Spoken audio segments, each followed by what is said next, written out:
Hello দর্শক বন্ধু, নতুন একটা ভিডিওতে তোমাদের সকলকে স্বাগত। বর্তমানে আমি চলে এসেছি এক সরিষার জমিতে। এখানে কিন্তু বুলেট জাতের সরিষা, কোহিনূর সরিষা কিন্তু চাষ করা হয়েছে। এখন বর্তমানে আমাদের গাছগুলি বড় হয়ে গেছে, যা দেখতে পাচ্ছ গাছে কিন্তু ফুল এসছে। এমত অবস্থায় আমাদের এখানে কি করা দরকার? চাপান সার প্রয়োগ করা দরকার। এজন্য চাষি বন্ধু কিন্তু সার বুনছেন, তার হাতে কিন্তু সার রয়েছে, তিনি কিন্তু বুনছেন। চাষি বন্ধু বর্তমানে কি কি সার দিচ্ছে সেটা কিন্তু তোমাদের দেখাবো।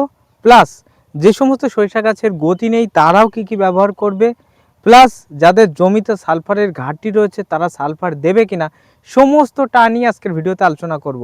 তাই চলো আজকের ভিডিও শুরু করি। চলো, দেখতে পাচ্ছ আমাদের চাষি বন্ধু বর্তমানে এখানে সার ছড়াচ্ছে। তা কি কি সার দিচ্ছ এই পাশে একটু এসো, আমাদের দর্শকদের একটু দেখাও বর্তমানে কি কি সার এখানে প্রয়োগ করছো। আমি এই জমিতে এখন দিচ্ছি কুড়ি সার দিচ্ছি। এর আগে সালফার দিয়েছি, সুপালা দিয়েছি, হ্যাঁ, দিয়ে আমি চাষ করেছিলাম। মানে মাটি তৈরির সময় বাড়ি করার সময় হ্যাঁ, খোল দিয়েছি, খোল ব্যবহার করা খোল হয়েছে, ব্যবহার করেছি, গুঁড়ো খোল, গুঁড়ো খোল, তারপরে সালফার আর সুপালা সার আমি ব্যবহার করেছি, সালফার এবং সুপালা সার এখানে কিন্তু ব্যবহার ছড়ানো করেছি। হয়েছে। তারপরে সেচ দেওয়ার আগে হ্যাঁ, আমি হ্যাঁ, ট্যাসেল টু ট্যাসেল এবং টু, হাই হ্যাঁ, চালামিন দুটো চালামিন, পাইল করে আমি হ্যাঁ, স্প্রে করেছি। করার মানে 10 দিন পরে হ্যাঁ, আমি সেচ দিয়েছি। মানে ট্যাসেল টু এবং চালামিন স্প্রে করেছে, তার কারণ অনেক সরিষার জমিগুলিতে গাছের পাতা হলুদ হয়ে যায়, গাছের গতি থাকে না, গাছগুলি অনেক বসে যায়, নোনা লেগে যায়, সেই জন্য কিন্তু ট্যাসেল টু এবং চালামিন ব্যবহার করেছে, তাই তো? হ্যাঁ, তাহলে আমার চাষিরা, আমার দর্শক যারা দেখতে পাচ্ছ, যাদের সরিষা গাছ একেবারে বসে গেছে, ডাউন হয়ে গেছে, গাছ হলুদ হয়ে রয়েছে, তারা কি কি ব্যবহার করতে পারে? ট্যাসেল টু তার এবং ট্যাসেল টু এবং চালামিন স্প্রে করতে পারে, এবং সাথে হ্যাঁ, একটু সাপও দিয়ে দিতে পারে পাইল করে। সাপও দিতে পারে, যাদের পাতায় প্রচুর পরিমাণে টিপ টিপ দাগ রয়েছে, তারা কিন্তু এর সাথে সাপ ফাঙ্গিসাইডও স্প্রে করে দিতে পারে, ঠিক আছে? তাই চাষিদের বলবো অবশ্যই কিন্তু এগুলো জমিতে জলসেচ দেওয়ার আগে করতে হ্যাঁ, হবে। জলসেচ দেওয়ার 5 দিন আগে করতে মানে হবে। জমিতে যখন জলসেচ আমরা দেবো, চাপান সার দেওয়ার আগে তার 5 দিন আগে, মিনিমাম 5 দিন আগে আমরা কিন্তু এই ট্যাসেল টু এবং সেই সঙ্গে সঙ্গে চালামিন এবং সাপ স্প্রে করে নেব। নিয়ে তারপরে 5 দিন বাদে আমরা জমিতে জলসেচ দেব। জলসেচ দিয়ে এখানে কি সার ব্যবহার করা হচ্ছে দেখাও আমার আমি দর্শকদের, কালো এইভাবে কুড়ি তোলো। কুড়ি আমি ব্যবহার করছি, আমার জমিতে জোর রয়েছে বলে কালো কুড়ি কুড়ি হালকা মাত্রা আমি দিচ্ছি। মানে কালো কুড়ি কুড়ি এখানে কিন্তু ব্যবহার করছে। এই যে দেখো, আমি চাষিদের দেখাই, আমার দর্শকদের দেখাই, দেখতে পাচ্ছ এই যে দেখো, এই যে কালো কুড়ি কুড়ি সার এখানে কিন্তু ব্যবহার করছে। অর্থাৎ গাছের প্রচুর পরিমাণে গতি রয়েছে, তবে গাছগুলির অর্থাৎ প্রচুর গতি আছে বলে হালকা পরিমাণে অল্প সারের ভিতরে কভার করতে হবে বলে ইনি কিন্তু কুড়ি আমি কুড়ি সার। এক হ্যাঁ, বিঘা জমিতে আমি 6 কেজি কালো কুড়ি কুড়ি সার আমি এনেছি। মানে আমার গাছে গতি রয়েছে তার হ্যাঁ জন্য। দেখো গাছগুলি দেখো কেমন মোটা। দেখাও একটু এই গাছটা দেখাও, এই দেখো এই গাছটা দেখো, এই দেখো এই গাছটা দেখো, আর পাতা দেখো কত বড় বড়, ঠিক আছে?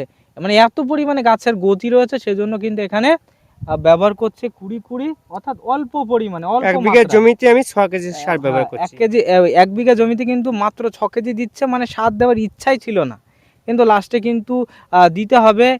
তোমরা জানো ফসফেট এবং সেই সঙ্গে সঙ্গে নাইট্রোজেন, এ কিন্তু গাছের ফলন বৃদ্ধি করে, এবং নাইট্রোজেন কিন্তু সরিষা গাছে ব্যাপক দরকার লাগে, আর সেই জন্য কিন্তু কুড়ি কুড়ি তারও ব্যবহার করছে, ঠিক আছে? তাই কিন্তু তোমরাও বলবো তোমরা ব্যবহার করতে পারো। এছাড়াও আর কি কি সার দেওয়া যায়? এছাড়া 10-26 ইউরিয়া পাইল দেওয়া যায়, হ্যাঁ, ইউরিয়া ফসফেট দেওয়া যায়, হ্যাঁ, সুপালা ইউরিয়া পাইল করে দেওয়া যায়। সে গাছের গতি দেখে গাছে দিতে গতি হবে, বুঝে দেওয়া হবে। গাছের গতি বুঝে হ্যাঁ। দিতে হবে।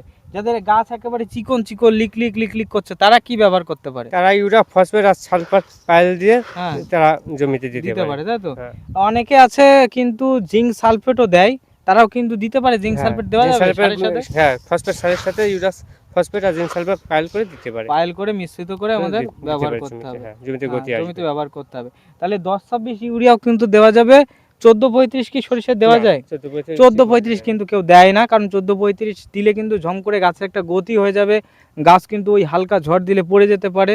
এজন্য 14-35 কিন্তু ব্যবহার করছে না, চাষিরা কিন্তু ব্যবহার করছে যা দেখতে পাচ্ছ 10-26 ইউরিয়া, তারপরে সুফলা ইউরিয়া, এগুলো, তাই তো? হ্যাঁ।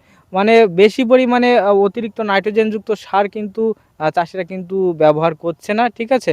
কুড়কুড়ি 13 কিন্তু সরিষা চাষের ক্ষেত্রে দেওয়া যায় না বললেই চলে, কিন্তু এর আগে যেহেতু সুফলা ব্যবহার করেছে, সেই জন্য অল্প মাত্রায় কিছু দিতে হবে, গাছ ডাউন ডাউন হয়ে রয়েছে কিছু কিছু জায়গায়, সেই জন্য কুড়ি কুড়ি 13 কিন্তু চাষি ব্যবহার করছে। তাহলে দর্শক বন্ধু সরিষা চাষের ক্ষেত্রে কি কি করা দরকার সেটা কিন্তু দেখালাম। এরপরে কি আর কোনো স্প্রে কিছু করতে হবে? না এরপরে স্প্রে করা লাগবে না। স্প্রে করা লাগবে না, তাই তো? না। এই একটা সেচের পরে আর কি সেচ দিতে হবে? না সেচ দেওয়া লাগবে না আর সেচ দেওয়া লাগবে না, মানে এই একটা সেচ এক দিয়ে সেচে হয়ে আপনি যাবে। চাপান সার দিয়ে দিতে পারেন, ঠিক আছে? এবার চাষিদের বলে রাখি, যারা কিন্তু ইউরিয়া ফসফেট পটাশ দেবে, যেহেতু বাংলাদেশের বন্ধুদের ক্ষেত্রে 20-20 সুফলা এগুলো কিন্তু নেই। বাংলাদেশে যে সমস্ত চাষিরা রয়েছে তারা ইউরিয়া ফসফেট মানে ইউরিয়া টিএসপি এবং পটাশ ব্যবহার করবে। ইউরিয়ার পরিমাণ পার বিঘাতে মিনিমাম কিন্তু 15 কেজি পরিমাণে রাখতে হবে, 10 থেকে 15 কেজি, বেশি বেশি পরিমাণে রাখা যাবে না। ফসফেটের পরিমাণ বা টিএসপি বা দানা ফসফেট যেটা পাওয়া যায় বাংলাদেশের ক্ষেত্রে, তার পরিমাণ কিন্তু 20 কেজি রাখতেই হবে, কাঠাপ্রতি 1 কেজি দিতেই হবে। আর সেই সঙ্গে সঙ্গে চাষিদের আমি বলবো পটাশের পরিমাণ মিনিমাম 6 থেকে 7 কেজি, হ্যাঁ, পরে পটাশ 6 থেকে 7 কেজি কিন্তু দিতে হবে, ঠিক আছে? আর অবশ্যই খেয়াল রাখতে হবে যাদের গাছগুলি কিন্তু অতিরিক্ত কিন্তু ঝাঁপিয়ে গেছে, মানে অতিরিক্ত মানে গাছের গতি রয়েছে, তারা কিন্তু ইউরিয়া ফসফেট পটাশটা দেবে না, তারা কিন্তু অন্য সার দেবে, 10-26 ইউরিয়া দেবে বা সুফলা ইউরিয়া দেবে, তাতেই কিন্তু কাজ মিটে যাবে, ঠিক আছে? তো বর্তমানে দর্শক বন্ধু তোমরা দেখতে পেলে চাষি বন্ধু কিন্তু সরিষার চাপান সার হিসেবে কোন সার ব্যবহার করছে, তোমরা এগুলো ব্যবহার করো, অতিরিক্ত কিন্তু সরিষায় কিন্তু ফলন পাওয়া যাবে। এই যে সরিষা, কি জাতের সরিষা এটা? এটা বুলেট কোহিনুর। এটা বুলেট কিন্তু কোহিনুর, মানে বাংলাদেশের বুলেট যেটা বলে, না এটা ইন্ডিয়ান। এটা ইন্ডিয়ান কোহিনুর এটা সরিষা। বড় হাইব্রিড। হ্যাঁ, গাছ কেমন বড় হয়? এটা গাছ 6 ফুট হাইট হয়। 6 ফুট হাইট হবে। 6 ফুট height 6 হবে। ফুট মানে আমাদের থেকেও লম্বা, হ্যাঁ। এই এরকম সমান প্রায় 6 ফুট লম্বা height হবে। হবে।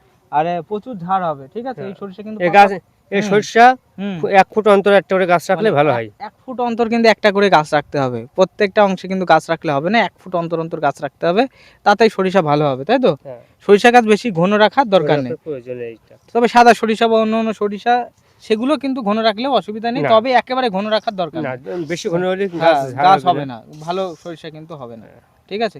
আর সেচ দেওয়ার নিয়মটা বলে আমরা শেষ করব। সেচ কেমন দিতে হবে? সেচ অতিরিক্ত জল দিতে হবে না হালকা জল দেবো? গড়ানো গড়ানো জল দিতে হবে। জল দিয়ে কিন্তু জলটা জল দিয়ে কেটে বের করে দিতে হবে। কেটে বের করে দিতে যাতে হবে না। জলটা জমিতে জমে না থাকে। হ্যাঁ, তাও না হলে কি হবে, গাছ মরে গাছ যেতে পারে। মরে যাওয়ার ভয় আর থাকে। জল দেওয়ার কতদিন পর সার দেবো? জল দেওয়ার মিনিমাম 5 দিন পরে। মিনিমাম 5 দিন পরে কিন্তু সার দিতে হবে, যেহেতু শীতকালে রোদের টেম্পারেচার কিন্তু বেশি থাকে না, তাই কিন্তু 5 দিন বাদে, অর্থাৎ মাটি জো হতে একটু সময় লাগে, তাই আমরা 5 দিন বাদে এখানে কিন্তু রাসায়নিক সার প্রয়োগ করব। তাই দর্শক বন্ধু, সরিষা চাষের ক্ষেত্রে চাপান সার কী প্রয়োগ করতে হবে সেটা নিয়ে আলোচনা করলাম।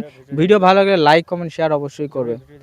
এই যে জমিটা দেখতে পাচ্ছ, জমিটা দেখো, চারিদিকটা একটু দেখাও, এই দেখো, এদিকটা দেখো গাছ কেমন হয়েছে, এই পাশটায় দেখো, এই দেখো, এই দিকটায় দেখো, এই দিকটায় দেখো, গাছটা দেখো কেমন পরিমাণে গাছ হয়েছে, দেখো গাছের পরিমাণটা কেমন হয়েছে, যা তোমরা দেখতে পেলে।